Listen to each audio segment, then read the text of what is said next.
Remember, this man is defying the minister at all costs. Why?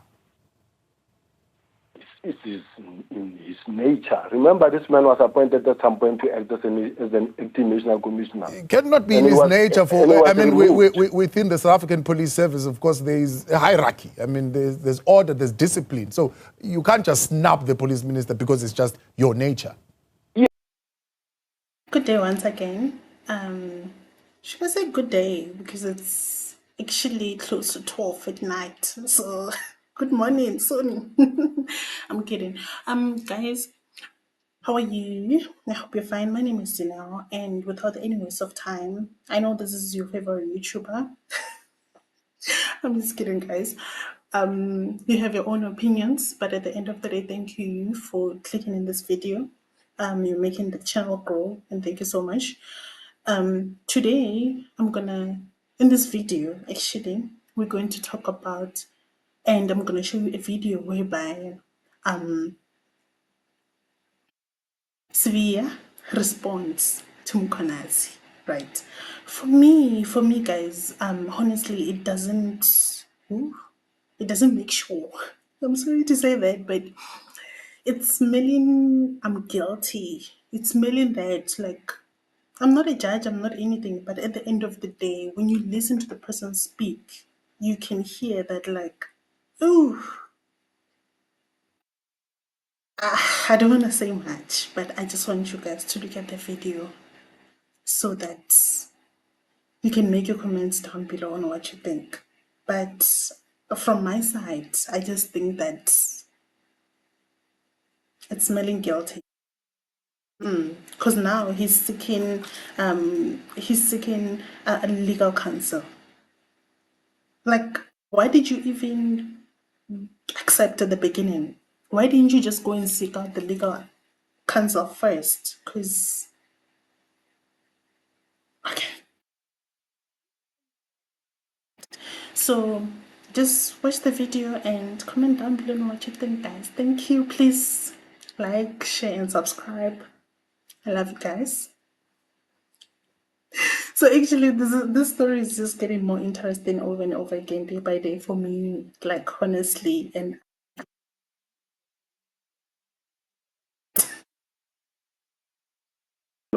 remember, upon receipt of the instruction, let's say from the minister, in writing, to the national commissioner, not to me. The minister communicated, rightfully so, to the national commissioner. The national commissioner's next level is to me, as a deputy national commissioner responsible for detectives, and say, this is your environment, I want this done as per the minister's instruction by this date, from the national commissioner. Mine is to say to the divisional commissioner, this is what needs to happen. So the divisional commissioner, together with the political killing team, they worked under General Kumalo, who was just recently arrested. They worked with General Kumalo. They handed over, and there was a handing over process as instructed. This is what must happen. As instructed to General Sintumule, and she signed for the docket, not me. And those dockets, when she attempted to take them where they belong, in KZ and murder and robbery units that exist in the province, General Mkhwanazi said, no, I don't want these dockets in my province. He refused them. There is documents in that regard. He refused them, and as and when he refused them, we had to now say, all right, he's refusing. But up until the next meeting with the minister, in the meantime, something must happen. These matters must be investigated. So let's talk about that, Ndaba. His refusing clearly to me indicate that there is already a strained relationship in terms of how you are relating to the provincial police commissioner when it comes to this matter.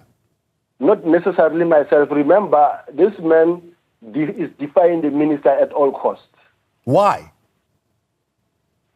It is in his nature. Remember, this man was appointed at some point to act as an acting national commissioner. It cannot be in his nature. Within the South African Police Service, of course, there is a hierarchy. I mean, there's order, there's discipline. So you can't just snap the police minister because it's just your nature. Yes, you can't just refuse an instruction from the minister. and he's proud to say, even today, the political task team is not disbanded. That team is still operating because the only person who can give me that instruction is the National Commissioner. The National Commissioner wrote to me for it to happen. You met him on Friday. Did you raise this issue again with him? Met who? With Mkhonazi. You said you just met him. You at least had a conversation with him on Friday. On Friday. Yes. We spoke on Friday. He called me and asking me whether I will be coming down to Durban, and we spoke so well. There was nothing like this. I'm so surprised and shocked to hear what Mkhonazi is saying. You can ask him. We spoke on Friday. He was laughing. We were laughing. We were talking. There is communication here coming from a police officer. These are police, so these are not random individuals. These are, in fact, top-tier police officers. Mkhonazi is not a novice when it comes to police work.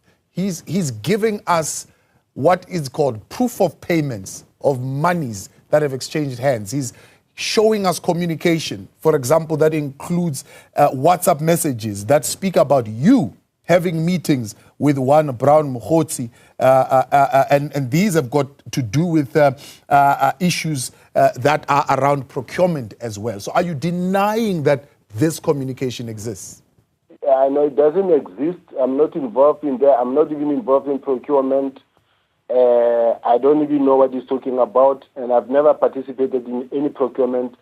I don't know the people at procurement, so whatever that he's talking about, he must in fact give it to you, where I know about any payment that was effected to anybody or where I participated. I've never participated in something like that. The cancellation of the contract by Vusumuzi Matlala, or Ket Matlala. I mean, yes? What do you know about the cancellation of that contract? Tabo, I'm a detective. I've got nothing to do with the tender. I've got nothing to do with the cancellation of the tender. I'm nowhere near or involved in anything. I don't know what, if my name exists there, he must show you what he's talking about. I haven't written anything to anybody. Yeah. I haven't cancelled anything. I'm nowhere near that thing. The communication on the 26th of January, here's what it says. It says, Mr. Brown Mokgotsi sent a message to the Minister of Police, Mkhunu, which reads as follows. The guy with the funding is also in Joburg from Tuesday. He is the one I said has a 3 billion contract with the SAPS. And then he says, I'm also meeting the DNC. The DNC, we are told, is you here. And the COS, the Chief of Staff, today in Durban to finalize the matter of Khumalo and General Mkhonazi. Yes. Now, if two people are communicating, and then you've got, let's say, for instance, you've got 3 points to discuss in a phone. The first one, you talk about the contract based on your discussion and the knowledge of what you're discussing about. The first one, you're talking about the first point that you talk about. The second point is this one. And the third point, I'll be meeting with the DNC on these other things. I'm not sure why. But all I'm saying is that I shouldn't be put in a position to respond to something like that I don't know where it comes from and how it came about. Okay.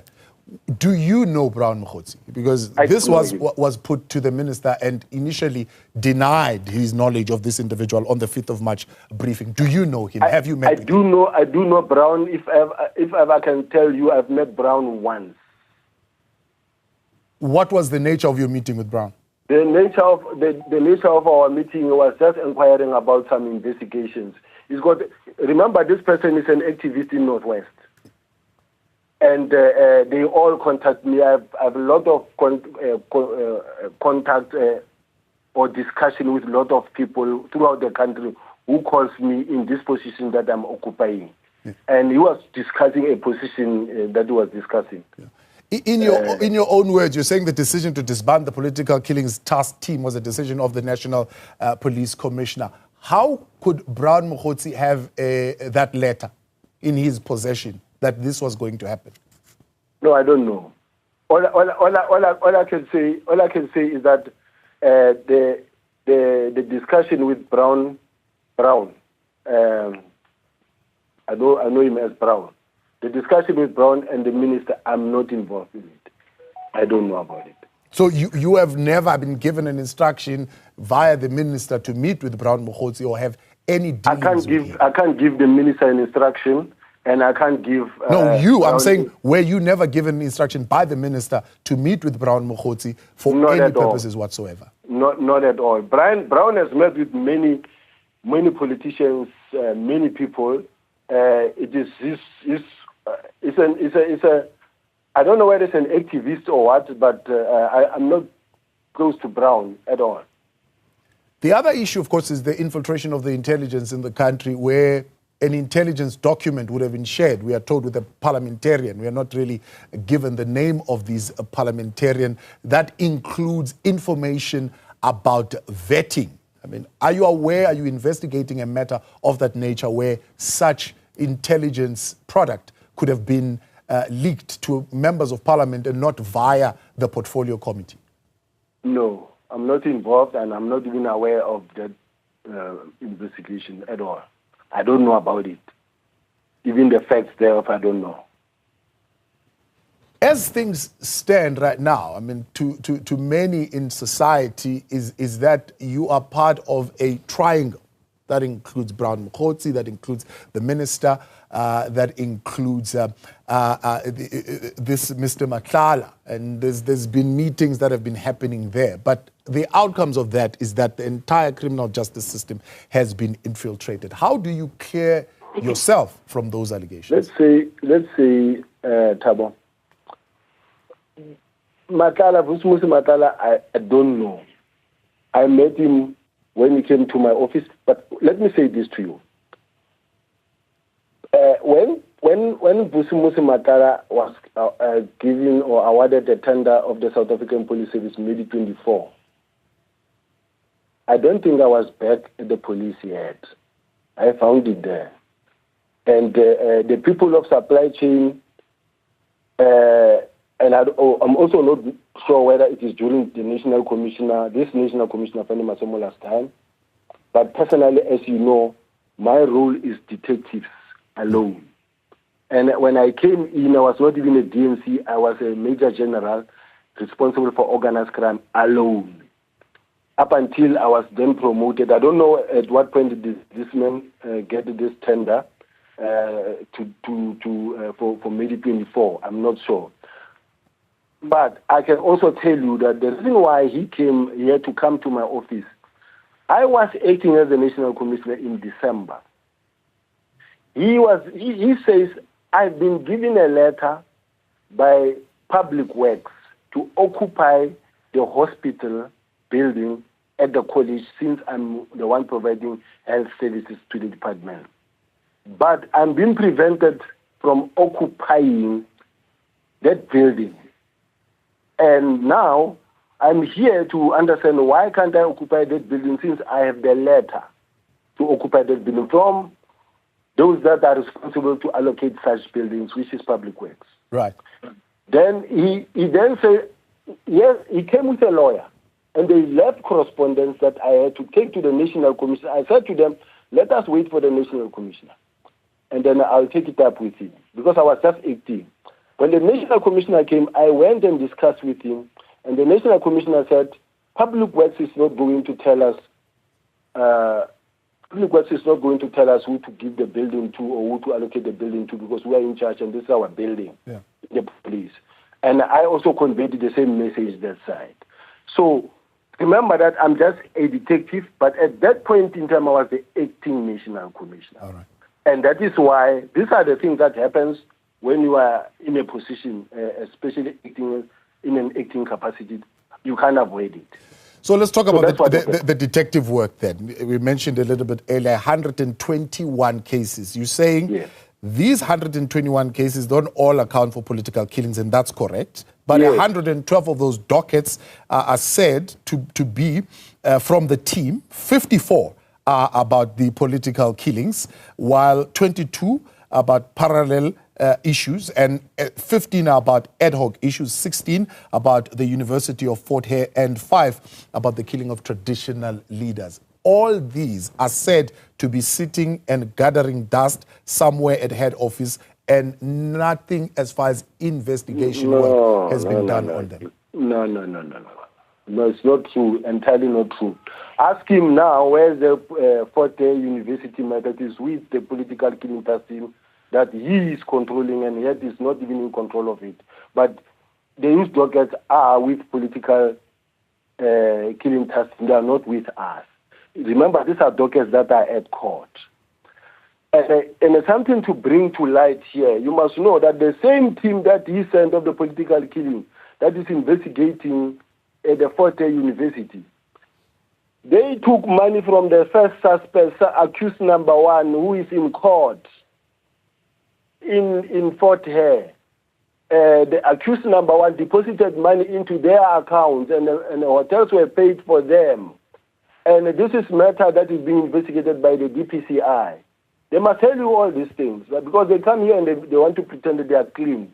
And they took money, and there's evidence in that regard. Money was paid into their account. The clothes were bought for them. So the minister, when he says, we have to disband this thing because a task team is an ad hoc thing.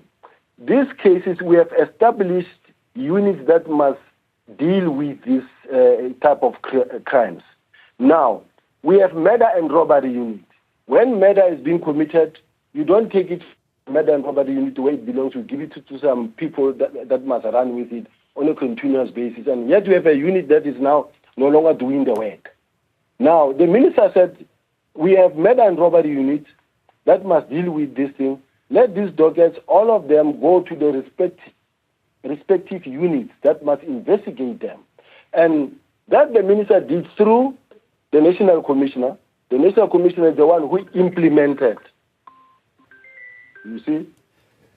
These general are damning allegations, and they include the minister, they include yourself. We've reached out to the minister. He's not talking at this point. He is going to read this, or at least listen to this briefing. I'm sure get legal advice on it. But it's very clear that as a nation, we need to come to some clarity on what is actually happening in this relationship between the KwaZulu-Natal Provincial Police Commissioner, the minister, and your involvement. It's still muddy. It's what the provincial commissioner has said is what you are denying. And of course, you would also be given an opportunity, I suppose, at some stage to present your evidence as to why we should believe your story. I will do so. Certainly what I ask from all the media teams is to say, can they allow me for the 8 hours to I want to listen to him, put paperwork together to support. Because for an example, he says that there are dockets that are sitting in a safe. I don't have a safe in my office. I've never carried any docket. The docket that he's talking about the drugs and everybody, I don't know who's investigating them. I've never contacted any investigating officer. I've never interrogated or interviewed anybody. I'm not involved. He's talking about a gun. They have a rogue unit they created that they gave two Vianos, or what do you call it, these black kumbis. They went to kidnap a forensic expert at home at night and force him to open the forensic lab, and then to go take the files, certain files. And they took a firearm that was already tested there, and positively so, there was a positive report that identified that firearm. Instead, they say they took it to KZN again to be retested. But when they get to KZN, they provide a different firearm. Now you understand that we are in a situation, we are in a mess by this so-called task team that is behaving like a rogue unit. Yeah. And now I'm saying to you, I'm not involved in any of those things. All of them, I've never questioned anybody. Even those dockets that are saying they are gathering dust, they are not in my office. I don't have dockets in my office. Yeah. You can ask. There's a General Sintumula who is the divisional commissioner, who is the one handling these matters, together with a major general who is in her office. These are the people that are dealing with this case. I'm not investigating the cases. I'm not directing them. But by that assertion, I mean, just listening to you, they're saying there's these things, they've taken money, they were bought clothes, they went and hired a combi, went and abducted somebody illegally from crime intelligence and so on and so forth. That means they were also being investigated Was there an imminent arrest of the Provincial Police Commissioner? The one is investigated by DPCI, and then the DPCI, they are in consultation with the NPA. The investigation is at an advanced stage. They are aware. The other one where they went and kidnapped, they forced the forensic auditor, the forensic investigator from home to go and open the offices. They seized files. They took their laptop, and then we don't even know what they changed from the laptop. They confiscated a laptop of a forensic expert, and they took it to KZN. Now, that one is being investigated by IPIT. There are 4 cases that I know are being investigated by IPIT against the same team.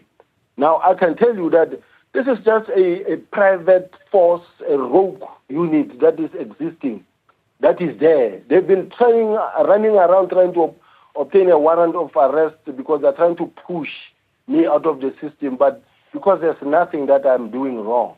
That's why they are not able to get a warrant. Lieutenant General, I'll ask again, was there an imminent arrest of the KZN Provincial Commissioner? I don't know about it. But you can see that he's reacting to something and is trying to divert attention from something. His approach and his reaction is worrying. Because I was talking to the man on Friday. Why all of a sudden Saturday a man called a press conference and we want to know what is going to happen. The man comes here wearing task force uniform with people carrying guns. This is